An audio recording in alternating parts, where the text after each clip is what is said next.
সংসারকে তছনছ করে দিয়ে সাজানো গোছানো ফুলের বাগান ভেঙে চুরমার করে দিয়ে নিমাই চলে গেছিল গো মা।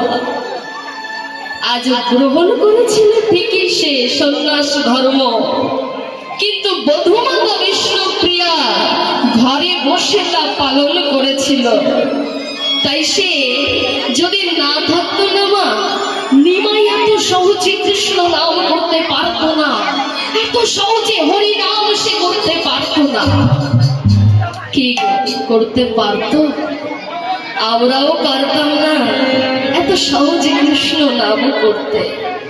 আজ মহাপ্রভু বললেন, শোনো শ্রীবাস, আমি সিদ্ধান্ত নিয়েছি হরি নামের কারখানা গড়ব। সেখানে দিবানিশি কৃষ্ণ নামের খেলা হবে, কৃষ্ণ নামের খেলা হবে।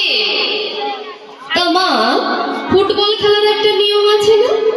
কি গো, দেখেছেন তো অনেকে ফুটবল খেলা? আমরা তো গ্রামের মানুষ, সবসময় একটু না একটু সময় পাই, বাচ্চারা বড়রা সবাই ফুটবল খেলে। কি তার একটা তো নিয়ম আছে বাবা? হ্যাঁ, ফুটবল খেলার নিয়ম আছে, ক্রিকেট খেলার নিয়ম আছে, হাডুডু খেলার নিয়ম আছে। প্রত্যেকটা খেলার একটা একটা নিয়ম আছে। ঠিক তেমনি এই হরি নামের খেলারও একটা নিয়ম আছে। আমরা সনাতন ধর্মের মানুষ, আমাদের একটু শেখা প্রয়োজন বাবা। সব তো সম্ভব নয়, কিছু আমাদের শেখা প্রয়োজন।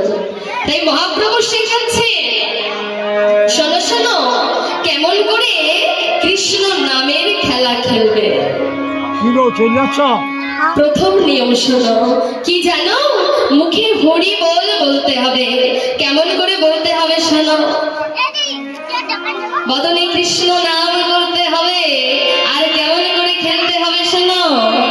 মুখে হরি বলা, বাহু তোলা, হরি বলা, বাহু তোলা, হরি বলা, বাহু তোলা, হরি বলা, বাহু তোলা, মুখে হরি বলা, বাহু তোলা, আর হরি বলা, বাহু তোলা, আজ হরি বলা, বাহু তোলা।